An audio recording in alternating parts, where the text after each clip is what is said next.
meron akong regalo sa kanila at sabi nila ibibigay daw muna nila sa inyo. Yan. Ngayon ko lang po na ganito, humawak ng pera. Sa hirap po namin na dinanas po.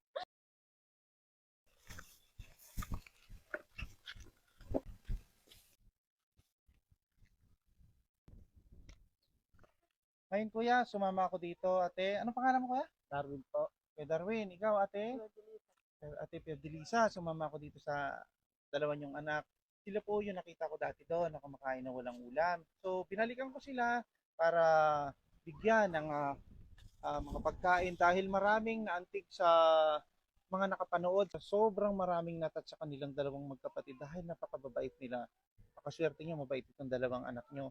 Dahil diyan, meron akong regalo sa kanila at sabi nila ibibigay daw muna nila sa inyo. Ano yung regalo mo? Yan. Yan gamitin yan sa pamilya, ha? Sa pag-aaral, ate. Yung pera na yan.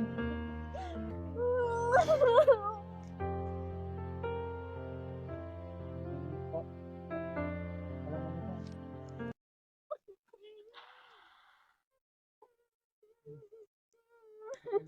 Mag-aaral kayo na mabuti, ha? Balang araw, makakatapos kayo. Matulungan niyo yung magulang niyo. Mahal na mahal kayo ng magulang niyo. Alam kong mahirap ang buhay, pero kuya, lumabang kayo, ha? Ate, alam ko, mahirapan ka sa buhay, pero huwag kayong mawawalan ng pag-asa. May mga anak kayo. Salamat kayo sa hirap ng buhay para makaanap kayo, ha? Ay, kaya ngayon, nandito ako para tumulong. Ako lang yung naging daan para tulungan din kayo. Dahil may mga nakapanood na naantig ang kwento nila, ang buhay nila. Ma'am, sir, maraming maraming salamat po sa tulong nyo. Pamilyang ito, sa magkapatid na ito. Ito po, dinala ko na po yung mga pinadala nyo sa akin para ibigay sa kanila at makatulong sa kanilang pag-aaral sa kanilang pamilya. Ako po yung nagpapasalamat sa mga tumulong po sa amin, sa mga anak ko. Ito po pang po talaga sa kanila po. Ngayon ko lang po na ganito, humawak ng pera. Sa hirap po namin na dinanas po. Ngayon lang po kami nakalaan ng ganito. Naawa rin po ako sa mga anak ko. Kaya sabi ko kahit anong hirap, talagang namin po. Pagsisikapin namin na makatapos sila. Pag-aaral kayo mabuti, ha? Balang araw, matutulungan niyo rin yung pamilya niyo, magulang niyo, mga kapatid niyo. Ang buhay talagang mahirap pero kailangan natin lumaban. Maraming salamat po sa tumulong. Alam-alam sa inyo rin po. Pati sa mga tumutulong po sa mga bata. Kahit alam po na nakikita lang po ng ibang tao. Salamat. Nandiyan po rin kayo. Handa tumulong po. Yun, yun po. Maraming maraming salamat po. Nakapagbigay tayo ng tulong sa pamilyang ito. So, sa mga tumulong, hindi ko na po kayo isa-isahin. Maraming maraming salamat po. Diyos na po ang bahalang magbalik po sa inyong kabutihan. Dahil may natulungan po kayong pamilya na nangangailangan. Matanong ko mga nga pala sa inyo ate kuya, kaninong bahay po ito? Ito pong bahay na po, pinatira lang po sa amin din eh. Saan ba kayo dati nakatira? Kami po dati sa Bukol po, sa maliit na tinitira namin po doon. Ako po'y nag-aaral po yung aking daycare dito sa teacher. Ako po'y naghanap ng matitira namin na yung ano po yung mga bata. Para malapit. Opo, kasi malayo po ang lakarin pag pumapasok po.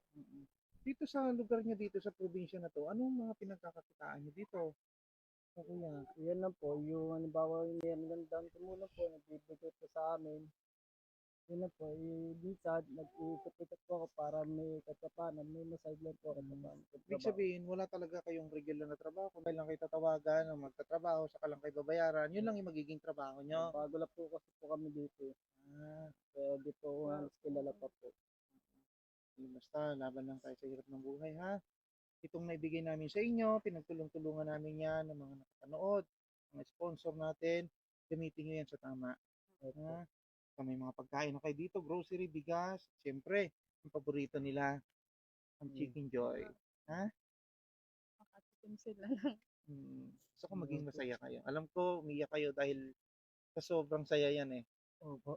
Oo. 30,000 pesos po lahat yan. Pinigay namin sa inyo ha. Kayo na pong bahala dyan.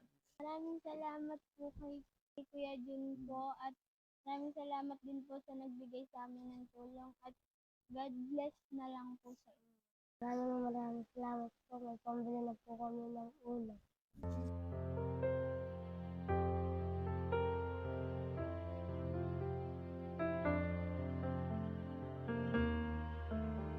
Ayan, may pera na kayo ngayon. Ano naman gagawin nyo sa pera nyo? Yan po, yung paghanap po nila ng mga pangarap nila magkaroon ng bagong sapatos. Tama yan. So, yung ibang pangangailangan ng mga bata, bilihin nyo ha, Opo. te. Basag po yung cellphone po namin. Ah, wala kayong cellphone na ginagamit, be. Ikaw wala kang cellphone? Ah, patingin nga ako ng cellphone mo. sa looban. Ah, ito yung cellphone mo. Ito yung cellphone nilang pamilya. Pinagtsatsagang kaso, lobat na lagi. Tsaka yung... Basag na po. Basag na talaga.